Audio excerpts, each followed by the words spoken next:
Native 4.9 Gus FM, good news for the family. Selamat siang, good news family di mana saja Anda berada. Apa kabar Anda di siang hari ini? Kembali berjumpa bersama dengan saya Ningrum yang menemani good news family. Tentunya kali ini dalam program Hidup Sehat bersama dengan Rumah Sakit Panti Welasa Dr. Cipto Semarang. Di siang hari ini, dan buat Anda yang mungkin ada pertanyaan seputar kesehatan gitu ya, topik bahasan kita akan sangat menarik sekali hari ini dan kita akan bahas pas tuntas ya apa yang akan jadi tema kita hari ini. Dan buat Anda yang mungkin mau join, mau kirimkan pertanyaan ke kita, boleh banget. Kirimkan pertanyaannya di dua nomor WhatsApp-nya Good News ya. Tapi saya sapa terlebih dahulu nih narasumber kita di siang hari ini dari Rumah Sakit Panti Welasa Dr. Cipto, ada Dr. Kristiawan Rinaldo atau kita biasanya menyebut dengan Dr. Aldo. Sudah terhubung melalui aplikasi Zoom di siang hari ini. Selamat siang, Dok. Selamat siang, Kak Ningrum. Iya, apa kabar, Dok? Baik, gimana kabarnya juga? Puji Tuhan sehat. Gitu. Dokter ada di rumah sakit hari ini? Iya, saya masih tugas di rumah. Oke, kita ambil waktu ininya ya, waktu untuk Ya, ngobrolnya di siang hari ini. Aman lah ya dok ya. ya, ya. Oke, nah Am- hari hari ini kita akan bahas satu tema. Judul temanya ini adalah kolelitiasis atau batu empedu. Nah, buat Anda yang mungkin mau ngobrol barengan kita tentang tema ini, kita akan bahas ini. Seingat saya belum pernah dibahas di akhir-akhir ini. Di tahun ini kayaknya kita belum pernah bahas tentang batu empedu ini. Jadi kita akan bahas, kalau dulu orang bahas, kita bahasnya tentang batu di saluran kencing gitu ya, atau di batu ginjal gitu ya. Tapi kalau untuk batu empedu kayaknya kita belum pernah bahas. Nah, dok, ini awalan dulu deh. Batu empedu atau kolelitiasis gitu ya. Orang awam agak sedikit susah menyebutnya. Ini Iya, apa sih sebetulnya? iya. Jadi ini kebetulan karena kemarin saya sempat ada ya beberapa kasus. Mm-mm, Ya, kebetulan kami juga menangani di sini. Jadi ini mm-mm, satu tema yang kira-kira kita juga bisa angkat ya, biar halayak umum juga bisa memahami bahwa litiasis, mm-mm, eh kole itu bahasa Latin ya, itu sebagai kantong ya, terutama kantong empedu. Litiasis itu batu ya, jadi adanya batu ya di kantong empedu. Kan ada juga tadi sempat Kak Ningrum sampaikan ada batu saluran kemih, mm-mm. batu ginjal, nefrolitiasis ya. Kemudian ureterolitiasis ya, tergantung titik Letak. litiasisnya atau batunya itu di mana. Tuh. Mm-mm, Di mm-mm. prinsipnya ada batu di saluran, di kantong empedunya, sorry, kantong empedunya gitu. Oke. Jadi ini ada batu di kantong empedu. Nah, eh kita mulai dari mana? Gejala atau penyebab? Bolehlah sambil ini ya jalan ya. Ya. Jadi kita mau lihat secara normalnya dulu ya, empedu atau kantong ya ini ya. Itu Mm-mm, kan organ yang memang kecil ya sebenarnya. Itu di daerah dekat di hati gitu ya, atau liver. Nah, untuk fungsinya menyimpan dan membantu eh, dalam proses pencernaan lemak gitu. Nah, kita tahu bahwa proses pemecahan atau pembentukan juga dari metabolisme lemak itu pusatnya di hati, Kak. Nah, mm, jadi empedu di sini itu salah satu juga organ yang berperan penting dalam hal itu. Nah, tetapi kalau ada batu empedu, mm, berarti terbentuklah suatu akibat dari ketidakseimbangan komposisi empedunya. Nah, mm, jadi dia itu sebenarnya mengeluarkan suatu cairan atau enzim ya untuk membantu pencernaan lemak. Tapi kalau terganggu tadi ketidakseimbangan komposisinya ya pasti bisa malah terjadi pengendapan, lama-kelamaan. membesarlah jadi batu. Entah Mm-mm. batunya kecil-kecil Mm-mm. atau batu yang sangat besar, ataupun Oh. batu yang tidak hanya satu, Mm. multiple juga Mm. bisa terjadi. Begitu. Mm. Mm. Mm. Oke, jadi ini ketidakseimbangan gitu ya komposisi yang ada di dalam eh, empedu itu gitu. Nah, Ya. em, itu akibat itu gitu kan. Nah, sekarang gejala yang sering kali kita rasakan itu apa sih, Dok, kalau ada batu empedu ini? Nah, masalahnya ini Mm-mm. seperti pasien saya kemarin ya, Mm-mm. itu sebagian besarnya tidak bergejala, Kak. Nah, atau Oh. asimptomatik. Nah, Mm-mm. tapi kalau memang bergejala ataupun memang sudah terjadi desakan, gangguan tadi ya di kantongnya, Mm-mm. bisa ada nyeri perut, Mm-mm. terutama di daerah kanan atas atau dekat dengan ulu hati. Itu Nyeri kita perut sebut kenapa? namanya kolik bilier Mm-mm. atau kolik atau nyeri yang hebat pada Mm-mm. perut, terutama pada bagian bilier atau eh, daerah hati ya, atau Mm-mm. kantong pedunya kan juga di situ. Mm-mm. Lalu nyeri ini juga bisa menjalar ke daerah punggung sampai ke bahu biasanya, terutama sisi kanan. Ada juga Kak yang mual kemudian muntah-muntah itu, lalu perut kembung juga. Nah, komplikasi terberatnya bisa terjadi demam bahkan sampai kuning atau ikterus ya, karena kan ini berkaitan dengan liver ya, hati. Mm-mm. Oke. Nah, eh kalau untuk pengobatan gitu ya, Dok ya, kalau sudah terjadi seperti ini gitu kan, orang kan sering kali ngomong kalau batu empedu harus operasi gitu kan, atau harus diangkat. Nah, apakah betul seperti itu atau sebetulnya bisa dengan pengobatan, minum obat aja atau apa gitu, Dok? Jadi kita bedakan dulu sebenarnya Kak dari Mm-mm. jenis batunya. Jadi Ya. batu empedu ini Mm-mm. kalau secara garis besar kita bisa bedakan dua. Yang pertama batu lemak atau dari kolesterol. Itu yang paling sering ditemukan. Ya rata-rata kasus sekitar 70 sampai 80%. Ya. Kemudian ada batu pigmen. Ya tadi ketidakseimbangan dari cairannya dan lain sebagainya. Ini berkaitan juga dengan infeksi gitu. Mm. Jadi tidak melulu berkaitan terkait kadar kolesterol atau lemaknya, tapi lebih ke arah infeksi atau penyakit hati kronik, entah hepatitis sampai dengan terjadi sirosis dan lain sebagainya gitu ya. Jadi dua hal ini memang beda, tetapi walaupun menjadi satu manifestasi klinis berupa batu juga pada akhirnya. Mm. Mm. Ya sehingga ya terapinya cukup beda ya. Ya. Sebenarnya bukan lebih ke arah terapi dulu ya kita katakan, Mm. tetapi lebih ke arah penanganan secara awal dulu. Ya Mm. kalau tadi batu lemak atau kolesterol, ya kita tahu bahwa tadi pembentukan atau pemecahan metabolisme lemak itu paling tinggi memang di hati. Jadi kita itu sudah secara fisiologisnya, secara alamiahnya, lemak itu memang diproduksi di hati. Jadi Mm. kalau kita berlebih, makan gorengan, kerupuk, keripik, keletihan gitulah ya. Ya akhirnya dia numpuk. Nah, Mm. padahal kan di hati sudah banyak. Dan itu Mm. memang sudah sekitar ya bisa dikatakan 80% bahkan sampai 90% memang lemak itu diproduksi juga di hati. Tapi kalau Mm. kita tadi secara Tambahin. Mm-mm. gaya hidup, makan minumnya ngawur ya, dia akan terjadi penumpukan juga.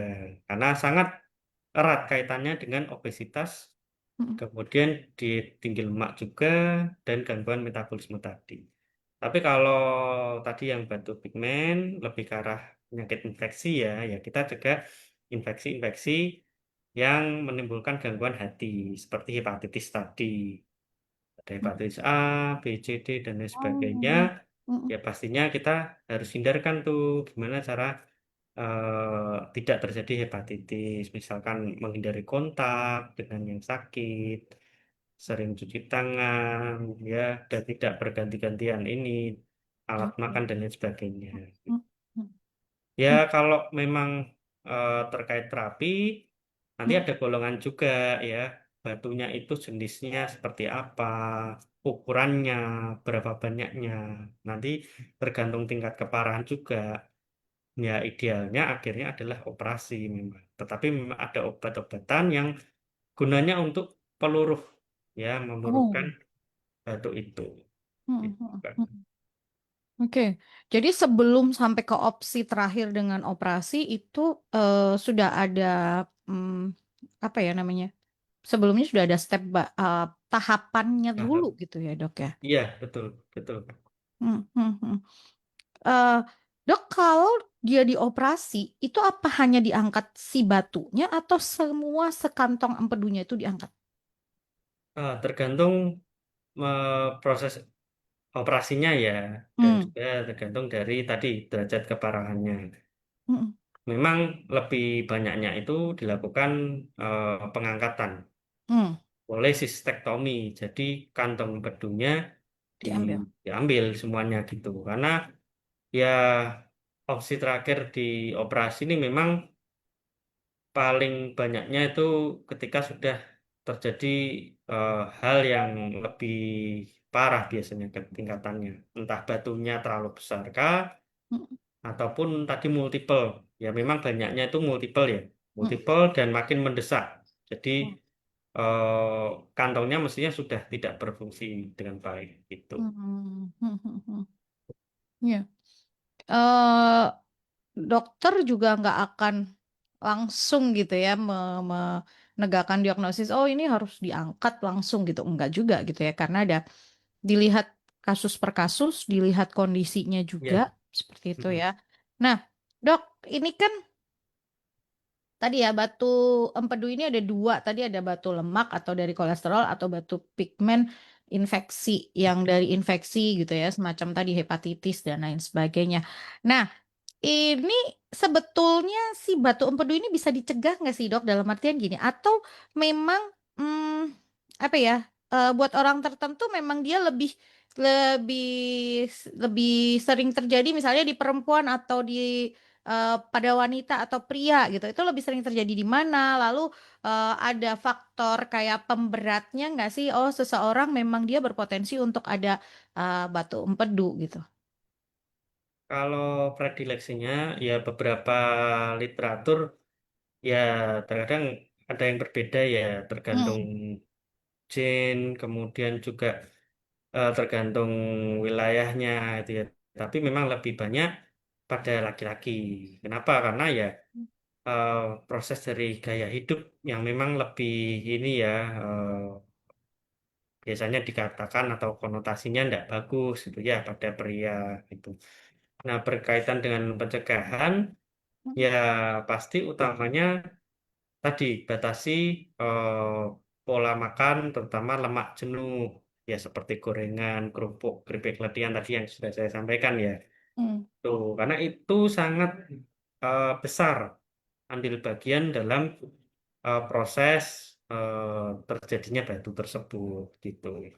hmm, Kemudian peningkatan asupan justru lebih ke arah serat yang tinggi kayak sayur dan buah. Ini sangat membantu. Dan terlebih keseimbangan. Nah, hmm, ini sangat penting keseimbangan itu dalam artian ya kita tidak hanya menjalankan pola makan saja yang baik karena nanti konotasinya pasti ke arahnya diet ekstrim.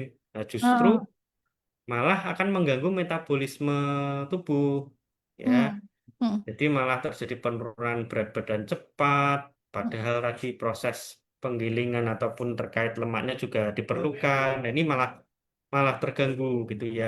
hmm, hmm, Jadi secara ininya juga tidak hanya makan minumnya saja, tetapi diimbangi dengan aktivitas fisik atau olahraga. Ya paling tidak minimal 30 menit lah hmm, per hari atau 2 hari sekali. Itu sudah sangat bagus sebenarnya.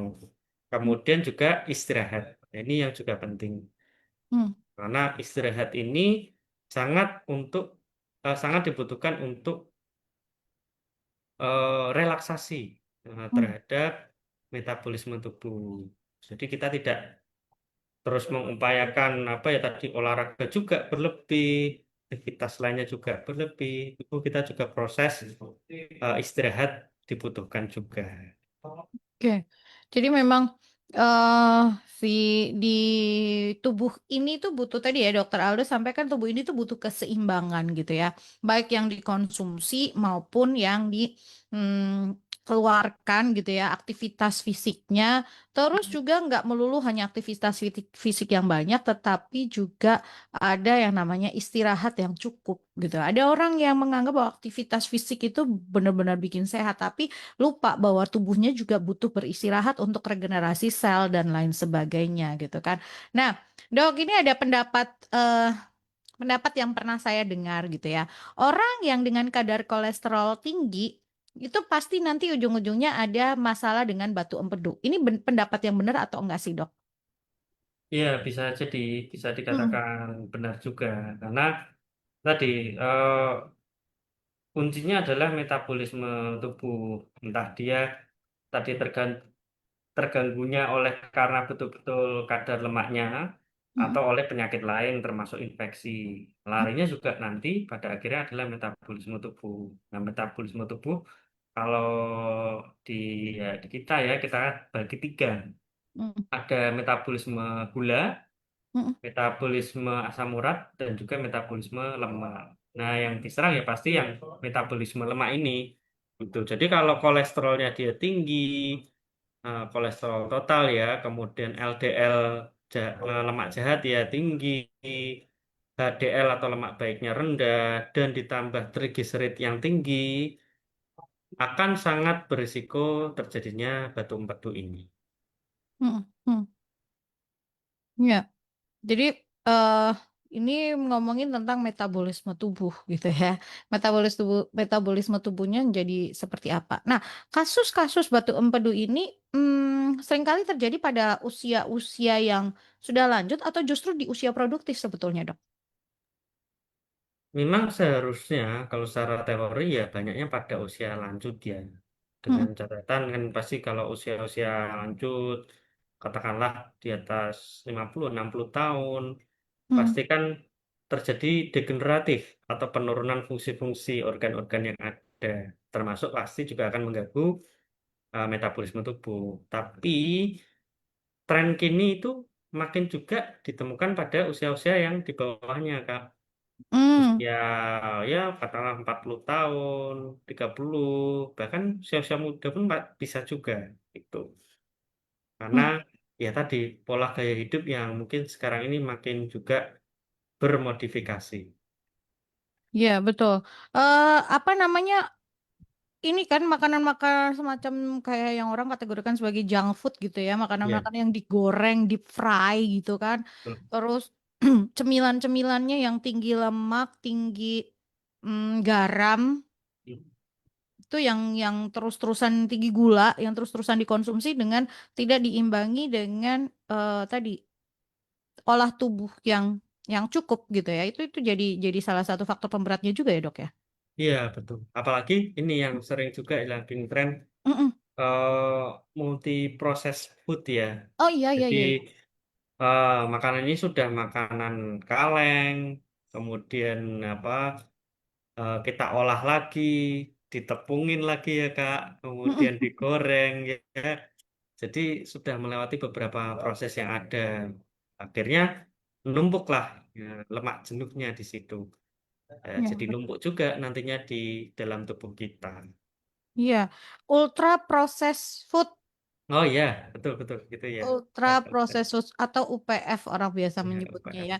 Mungkin Betul. buat pendengar yang nggak tahu ultra processed food itu semacam apa sih? UPF itu ya semacam makanan-makanan yang dari bentuk aslinya itu sudah diproses dengan banyak proses gitu loh. Iya. Misalnya daging katakan ya, daging itu kan daging ya bentuknya begitu, tapi dia terus kemudian diolah jadi nugget lah atau jadi sosis lah itu menjalani banyak proses. Apalagi kita nggak tahu zat-zat apa yang ditambahkan kalau kita beli jadi, kecuali kita buat sendiri gitu. Nah itu namanya orang mengistilahkannya sebagai UPF gitu. Kita balik tadi kalau dokter Aldo sampaikan. hmm, keseimbangan gitu ya. Ini penting untuk kita balik lagi kepada asal mula basicnya keseimbangan itu seperti apa. Karena sebetulnya apa yang kita konsumsi itu semuanya atau apa yang kita lakukan pada tubuh ini semuanya nanti akan ada hasilnya gitu ya dok ya. Ya, betul. Mm-mm. Apa yang kita makan, apa yang Iya. kita konsumsi, apa yang kita lakukan gitu ya. Atau misalnya kita bagaimana kita memperlakukan tubuh ini. Oke, ini ada pertanyaan yang menarik. Selamat siang dok, mau tanya dong nyeri. Tadi kan salah satu gejalanya adalah nyeri. Nyeri dari sakit mah dengan nyeri dari batu empedu apakah berbeda atau sama? Untuk nyerinya memang kurang lebih hampir sama ya. Mm-mm. Nah kan di regio atau daerahnya tuh hampir mirip-mirip atau Oke. sebelahan Mm, gitu ya. mm, Cuman kalau nyeri dari batu empedu ini tadi namanya kolik biliar. Jadi memang biasanya itu lebih fokus di kanan atas. Ya, walaupun tadi di daerah ulu hati juga bisa. Tapi memang biasanya lebih menjalar ke daerah punggung ataupun bahu kanan. Juga disertai bisa dari mual dan muntah. Itu mm, ya, kembung dan lain sebagainya juga bisa. Akan mm. tetapi memang perlu sebenarnya tindak lanjut dari nyeri ini gitu ya. Kalaupun dia gastritis berulang rasanya, ya bolehlah sesekali kita cek. Screening paling mudah ini adalah sebenarnya dengan USG Mm, gitu. mm. Jadi bisa Oke. kita lihat nanti betul nggak kalau USG kan pasien gastritis atau mah ya, ya Mm, nggak bisa kelihatan gitu kalau ada apa-apanya. Tapi kalau ada batunya paling tidak kan lebih bisa terdeteksi dulu di awal. Walaupun lebih lanjut mungkin nanti bisa dengan CT scan atau MRCP gitu ya, lebih bisa nampak. si batu itu. Ya, dok, ini tadi yang kaitannya dengan ini. Jadi kalau tadi kan awal ya tidak bergejala gitu ya, lebih banyak tidak bergejala. Artinya kalau dia sudah timbul gejala, ini memang sudah tahapnya udah yang batunya tadi udah banyak, udah ngeganggu gitu ya, udah neken kanan kiri dan lain sebagainya. Atau seperti apa? Nah, kalau misalnya nggak bergejala, terus gimana kita bisa memantau kondisi kita? Ya, kalau asimptomatis tadi ya, Mm-mm. ya paling tidak kita harus ada pendekatan secara klinis. Dalam artian tidak ada keluhan, idealnya kita lakukan medical check up. Ya, itu Hmm, kalau bisa ya secara berkala. oke. Entah secaranya simpel ya, misalkan cek gula, Hmm, cek gula darah, cek lemak ya, kolesterol total tadi yang saya katakan ada triglycerid juga dan sebagainya. hmm, Bahkan tadi juga ke arah screening awal USG abdomen sangat dianjurkan gitu. Kalau memang tidak bergejala. Jadi lebih baik kita mencegah ya daripada kan mengobati, lebih tahu dulu gitu. Kalau ada ternyata oh udah mulai nih timbul. Karena tidak ada gejala itu, memang awal-awal itu hmm, tidak bentuk yang seperti batu gitu kan. Bisa saja hmm, kita sebut ada namanya sludge. Sludge hmm, itu apa ya, seperti residu. Bahasa awamnya itu ya kayak endapan. Nah hmm, gitu. Nah, ini harus mulai waspada. Karena kan di suatu ketika nanti, suatu waktu bisa jadi penumpukan atau menjadi padat, bahkan jadi batu. hmm, hmm. Gitu. Jadi di tahap-tahap awal dia belum belum berbentuk batu tadi ya yang Iya, biasanya disampaikan dok juga demikian. Aldo itu. Nah, lalu ini pertanyaan yang sering kali timbul juga. Obesitas dok, bagaimana dengan obesitas? Apakah obesitas juga menjadi faktor resiko, salah satu faktor resiko untuk batu empedu ini? Iya, tadi sempat saya singgung ya Kak. Jadi Mm-mm. obesitas ini kan berat badan yang di atasnya overweight juga. Ya. Jadi secara BMI atau indeks massa tubuh ini sangat tidak bagus ya. Mm-mm. Kenapa? Karena obesitas ini pasti akan menimbulkan berbagai problem. Ya sebenarnya bisa juga ke arah penyakit jantung, Mm. kemudian pembuluh darah, bisa juga penyakit ginjal dan lain sebagainya. Tapi dalam konteks kita sampaikan ini terkait batu empedu ya pastinya sangat bisa terjadi karena pasti akan terjadi penumpukan lemak. Ya Hmm, tadi kembali bahwa eh, produk atau pabrik utamanya lemak itu kan sebenarnya di hati, di liver. Tapi kalau kita tambahkan dari luar, makin banyak penumpukan. Nah, lemak ini akan cari tempat, cari celah.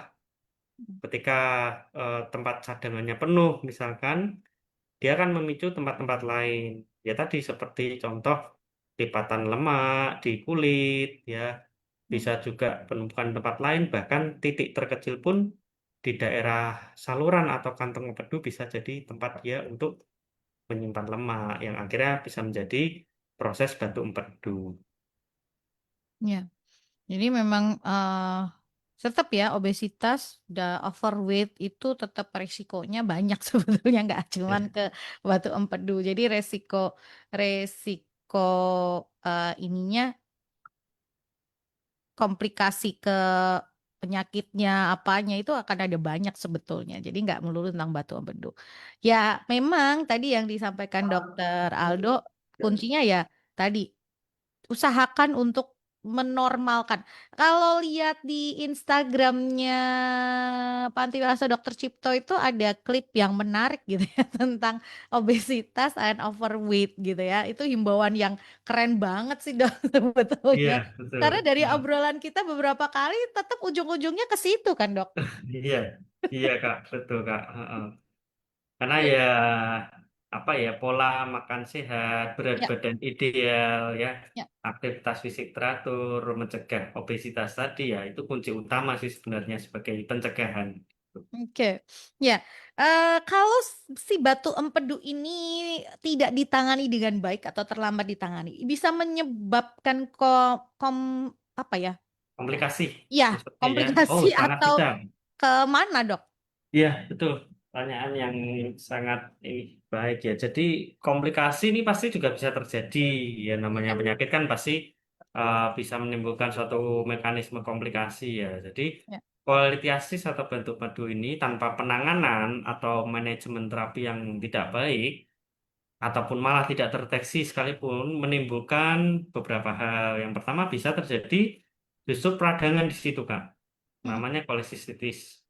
Ya, kolesistitis akut atau radang kantong empedu fase awal.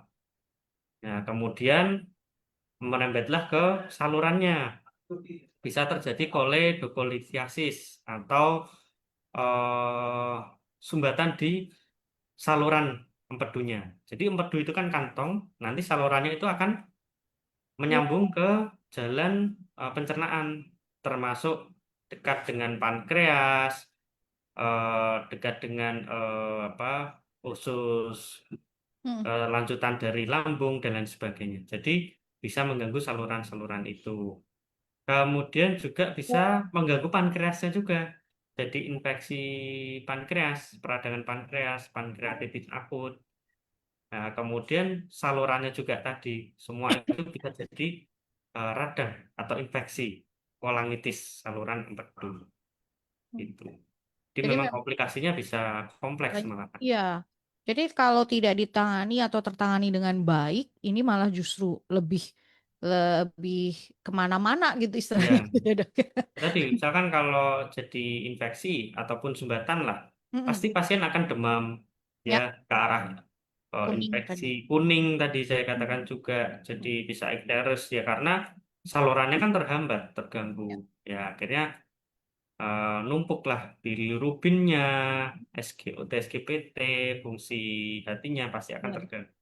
Oke, ya. Ini ada pertanyaan yang bagus sih. Walaupun mungkin ya masih ada kaitannya karena kita ngomongin tentang lemak darah juga kan ya. Selamat siang dok. Bagaimana menurunkan kolesterol tanpa intervensi obat? Apakah bisa menurunkan kolesterol hanya dengan perubahan gaya hidup saja? Terima kasih. Ya sebenarnya kalau tergantung ini ya kadarnya ya. Mm, Tetapi memang pada kadar-kadar tertentu itu, apalagi lebih dari batas normalnya ya, ya idealnya tetap dengan kolaborasi atau kombinasi terapi. Jadi mm, secara kita obat juga jalan, mm, mm. tapi secara gaya hidup ya kita juga perbaiki. Karena juga tidak bisa salah satunya, termasuk obat saja. Jadi minum obat ini juga sering Kak, saya dicurhatin sama pasien. Saya mau makan apalah misal ya yang sangat-sangat berlemak, tapi dia minum obat kolesterol itu ya tidak bisa juga, harus diimbangi lah gitu. Jadi ya secara obat kita jalan, secara Mm-mm. gaya hidup kita juga perbaiki, harus seimbang. Iya. Jadi memang harus seimbang gitu ya. eh ini yang sering kali jadi bahan pertanyaan. Apakah terus orang jadi sama sekali nggak boleh konsumsi tadi yang yang Iya. goreng-gorengan dan lain sebagainya? Karena kadang-kadang gitu ya. Kadang-kadang nggak bisa mencegah lapar mata dan lapar mulut nih loh. Kadang-kadang suka Ya, yang makannya nggak bener gitu. ya tadi kembali lagi sebenarnya kuncinya seimbang ya. Seimbang itu artinya kalau belum sangat-sangat yang terlalu parah gitu ya, sebenarnya kita mengimbangi dari obat dan makanan itu bisa cukup terkendali. Artinya Oke. mengimbangi itu kan bukan berarti tidak boleh sama sekali ya. Bolehlah sekali kita tetap konsumsi, tapi kan dibatasi, Mm-mm. dikurangi.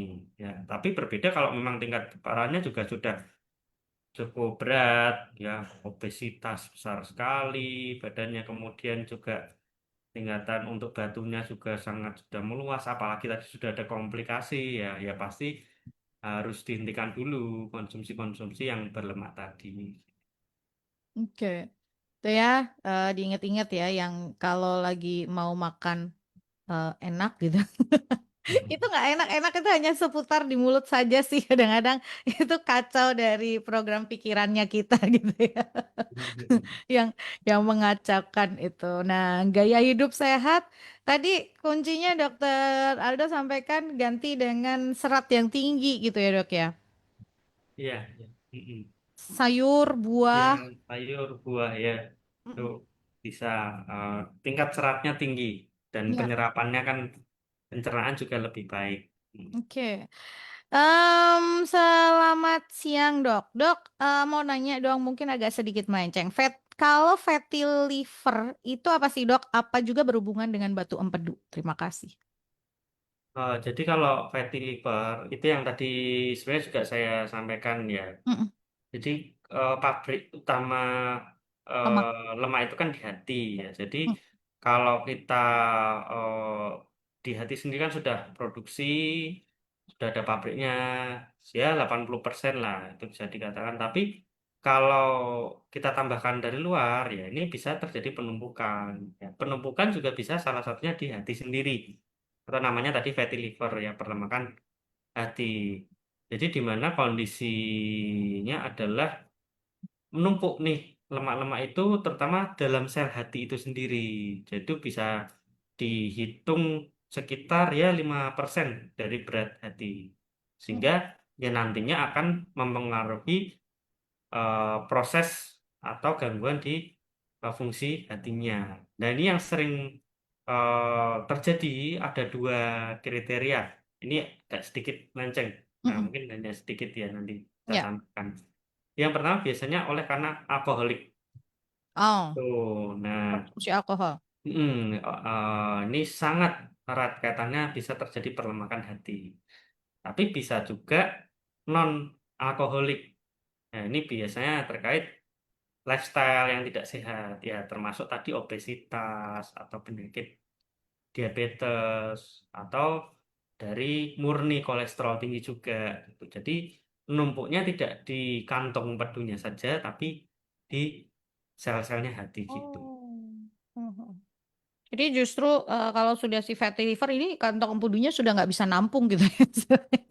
Bisa jadi itu sebaliknya juga atau awalnya jadi dari Fatty fatty liver liver dulu, baru ke. akhirnya juga bisa ke batu empedunya juga bisa. Oke. Ini ada pertanyaan lagi. Ini juga menarik sih sebetulnya pertanyaan ini. Karena kita dari tadi ngomong tentang lemak, lemak, dan lemak gitu ya. Dok, apakah semua makanan yang digoreng pasti kolesterolnya tinggi? Lalu ada yang bilang tentang lemak baik. Nah, lemak itu yang seperti apa sih? Oke, terima kasih. Ya, kalau digoreng ya pastinya akan menambahkan nilai kalorinya ya. Hmm, Ya dibilang kolesterolnya tinggi, ya terkadang juga enggak. Ada beberapa Oh, mungkin pemilihan minyak ya, mm-mm, kita bisa lihat yang apa namanya, mungkin yang bagus itu ya mm-mm. minyaknya, ya mungkin dia rendah lemak. Tetapi bukan berarti tidak ada kolesterolnya sama sekali. Ya. Kayak berkaca kita ke lifestyle orang luar ya, mereka kan menggunakan minyak sebenarnya untuk dressing. Jadi Salad ya. salad, ya Mm-mm. kan jarang sekali yang membuat Right, ya. gorengan gitu ya. Kecuali kalau memang fast food ya, Mm-mm. mereka mungkin lebih ke arahnya sana. Tapi kalau sebenarnya gaya eh, orang luar, Mm-mm. bahkan orang ini ya, seperti di Israel itu, saya pernah Mm-mm. berkunjungan ke sana, dia pakai minyak ya, minyak zaitun itu ya nggak untuk goreng itu ya, untuk Oh, hanya untuk dressing ya. tumis. Oh, ya, ya, ya, ya. Iya, untuk tumis hanya Mm, sedikit-sedikit saja seperti mm, itu mm. gitu. Jadi ya kalau digoreng secara apalagi pinggir jalan ya, maaf kata, pasti dia minyaknya Sudah digunakan iya berulang-ulang. berulang. Terasnya nanti juga pasti akan bertambah dan sebagainya. Gitu. Ya. Oke. Eh, nah, Dok, tadi kan disampaikan dokter tentang diet gitu ya. Diet untuk itu juga salah satu untuk memperbaiki tadi pola pola metabolisme tubuhnya, pola ini. Nah, diet yang disarankan untuk kalau untuk mencegah si batu empedu itu yang seperti apa sih? Karena tadi kan si lemak ini perlu perlu sebetulnya lemak itu kan kalau bisa dibilang kan tubuh juga butuh lemak gitu kan. Ya, jadi Hmm. kalau dietnya itu sebenarnya saya katakan diet rendah lemak ya. Diet Hmm, rendah lemak itu berarti pola makan yang dimana kita membatasi asupan lemak total. Dalam hal ini ya oke. seperti kolesterol total, Ya. terutama lemak jenuh ya, atau Hmm, lemak jahat LDL dan trans. Ya, hmm, tujuannya memang untuk mengontrol kalori. Harapannya bisa menurunkan juga berat ya. badannya, gitu ya. Jadi mengganti lemak-lemak yang tidak sehat ini Hmm, dengan lemak yang tak jenuh. Misalkan kalau sumber alami itu buah, contoh alpukat. alpukat ya. Oh ya. Kemudian kalau daging ya ikan. Ya, Hmm, biasanya kan lebih rendah ya lemaknya. hmm, Itu. Kemudian ya metode masaknya ini kita juga ya, harus perhatikan. ya, Misalnya kita bisa ganti dengan yang kukus, ya. direbus ya, Hmm, daripada yang digoreng tadi. Gitu. ya. Iya, mengurangi kalori juga, Kak. Biasanya itu yang sangat dianjurkan oleh dokter gizi ya. Hmm, hmm. Tuh. Iya, tadi ya lemaknya udah diganti lemak yang baik gitu ya, ikan gitu kan. Tapi tetap ikannya digoreng sama aja gitu. Itu masih Iya, menambahkan ujungnya goreng lagi ya. lagi. Kita masih menambahkan si ini apa namanya si lemak itu ke dalam masakannya gitu. Tapi diganti gitu. Udah lemaknya baik ya, ikannya dikukus mungkin modelnya atau misalnya tadi kayak sayur juga sama ya. Misalnya kan tadi ditambahkan sayur dan buah biar seratnya tinggi. Ya jangan digoreng gitu Ya, kalau itu kan enak sekali, Kak. Kol goreng ya. Sekarang juga Pak iya kan? Kailan ya, Kailan crispy Ya, ya. itu Sayur ini ya, bener. ini sayur tapi aku digoreng gitu ya. Tetap Iya, aja dia masih betul. kita menambahkan si lemak itu kepada si serat. Jadi usahakan untuk menggunakan bahan itu tadi ya seminimal mungkin proses gitu Iya. kan. Mm-mm. Contohnya Betul. mungkin dikukus lah, kalau di sayur ya udah di sayur gitu ya. Jangan yang terlalu terlalu lama direbus gitu. Kalau dikukus atau bahkan lebih sehat misalnya kalau si serat itu dimakan mentah gitu ya, walaupun harus dilihat juga dicuci bersih dan lain sebagainya. Ya. Mm-mm. Jadi ini memang eh, lifestyle berubah. Kita ngomongin keseluruhan ya dok, holistik ya, gak bisa sepotong-sepotong kan. Mm-mm. Iya, betul betul. Karena kadang orang sekarang salah persepsi, saya makan sayur kok gitu ya. Tadi sayurnya lah sayurnya bentuknya apa? Digoreng gitu ya. Kalau lo salad ada yang tadi keliru persepsi salad itu pakai dressingnya juga pakai minyak misalnya, kan cuman sedikit. Atau Iya, bahkan mungkin orang, tapi juga jangan ada juga yang keliru dok. Bikin salad dong, saya bikin salad dressingnya pakainya mayo, iya, Majo, iya. Heeh.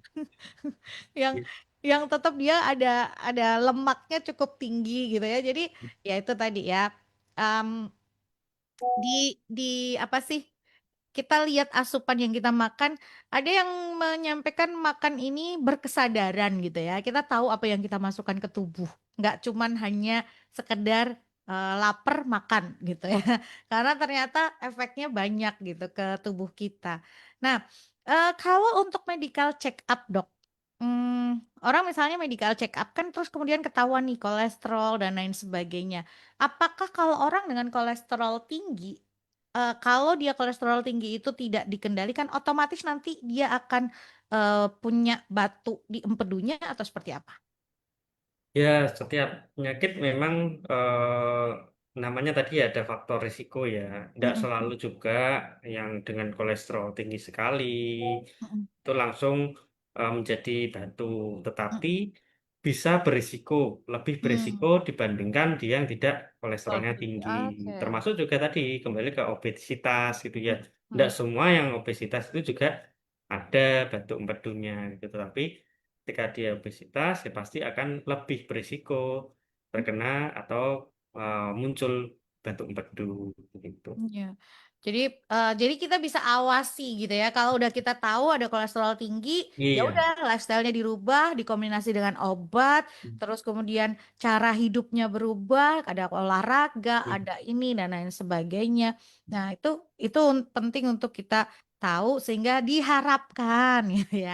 Iya, Tidak kemudian jadi persoalan lain di dalam tubuh gitu kan. Harapannya sih iya, seperti itu. betul. Kalau olahraga gitu ya, olahraga yang dibutuhkan, ini kan ada orang yang ngomong olahraga, oh tadi dokter Aldo sampaikan olahraga cukuplah 30 menit dan lain sebagainya. Tapi ada juga yang pendapat yang mengatakan, oh olahraga tuh yang bagus itu beban. Ada lagi yang ngomong ini kardio cukup gitu. Sebetulnya seperti apa dok kalau untuk kita ngomongin tentang lifestyle kaitannya dengan olahraga ini? Kalau berbicara tentang keseimbangan ya, ya kita kan Mm-mm. Mm-mm. carinya sehat ya kak ya. Ya. Kan bukan atlet ya. Kayak contoh saya saja lah sendiri, Heeh. saya upayakan kalau bisa itu lari, ya Hmm. running. Jadi kan beberapa tuh ada Mm-mm. olahraga ya, di mana oh khusus kardio, Ya, keluarga olahraga beban. untuk apa meningkatkan strength ya, Ya, ya. untuk apa menambahkan massa otot yang Masa otot macam-macam betul, gitu betul. ya. Heeh. Nah, menurut saya juga sih yang penting senyamannya kita juga dan di Hmm. mana dilakukannya lebih penting adalah sebenarnya continuous gitu ya. Iya, Artinya berkelanjutan. nggak berhenti gitu ya. Tuh, kadang juga nanti sudah betul-betul mencoba olahraga satu hal gitu ya, Mm-mm. kemudian dia bosen, ya Iya, akhirnya iya, iya. nggak dikerjakan gitu. Ya kalau mau lebih ideal baik ya semua misalkan, oh di beberapa hari ini kita lari, running Oke. ya. Hmm. Kalau kita modifikasi dengan latihan kekuatan, Beban. strength, Hmm, hmm, hmm. angkat beban lah, Ya, misalkan gym, boleh ya. juga. Atau kita kombinasikan lagi nantinya dengan renang, ya. Hmm. Saat boleh juga, ataupun sekarang yang lagi in ya, terpedal-pedal katanya. Iya, betul. Bolehlah, silakan gitu ya. Yang Ya, penting kalau saya sih lebih ke continuous ya, ya. atau berkelanjutan. Berkelanjutan, Lebih betul. penting itu ya. Yang penting dilakukan gitu ya, bukan Ya, hanya sekedar sebuah wacana atau iya, sebuah keinginan gitu ya, tapi ya, yang penting dilakukan. Kalau memang baru bisa kardio dengan jalan cepat, iya, lari gitu ya, itu kan yang paling murah, paling mudah bisa iya. dilakukan di mana saja, ya nggak apa-apa gitu. Tapi kalau bisa ditingkatkan lagi ke strength tadi, punya waktu buat ke gym, punya waktu buat latihan beban, itu lebih baik lagi Lebih gitu baik. ya. Iya, Atau misalnya ditingkatkan lagi kemana. Jadi yang penting itu tadi dilakukan terus konsisten. konsisten, betul. Jangan Dan sekarang, melihat melihat kapasitas diri ya. ya Nah, betul. maksudnya lebih nyaman, suka. dalam Yang mana? apa. Betul. Yang tahu diri kita, kemampuan kita, batasannya itu kita gitu ya. Jangan terus Iya. kemudian karena oh ngelihat temennya begini, terus saya harus begitu gitu, saingan gitu. Jangan deh. Lihat kondisi tubuhnya, lihat kondisi fisiknya kita juga, dan yang kenal dengan diri. Tapi juga jangan terus apa ya, mentolerir segala males mager gerak gitu ya. Jangan hanya di situ juga gitu kan. Iya. Jadi yuk balik lagi obrolan kita tetap endingnya lifestyle gitu ya. Balik lagi Iya. perubahan gaya hidup, perubahan pola hidup. Oke, terakhir Dok, pesan buat pendengar atau dari kesimpulan apa yang kita bahas hari ini buat closing statement dari acara kita hari ini. Ya, tentunya yang paling penting tadi ya, eh, Hmm, jadi batu empedu kan memang seringnya tidak bergejala, tapi ya. memang dapat berbahaya tadi termasuk komplikasi dan lain sebagainya itu bila dibiarkan atau manajemen terapinya kurang tepat. Sehingga pola makan sehat, berat Hmm, badan ideal, menghindari obesitas, dan memantapkan hati dan niat terkait aktivitas fisik, ya ya, olahraga itu adalah kunci utama dari pencegahan batuk empedu. ya. Dan juga mungkin ini sedikit sharing juga ya Hmm, Kak, kita boleh.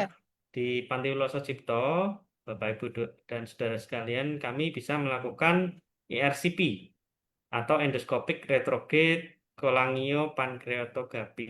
Jadi tindakan ini atau prosedur ini gabungan antara endoskopi dan radiologi Oke. untuk memeriksa serta menangani kasus pada saluran empedu dan juga pankreas.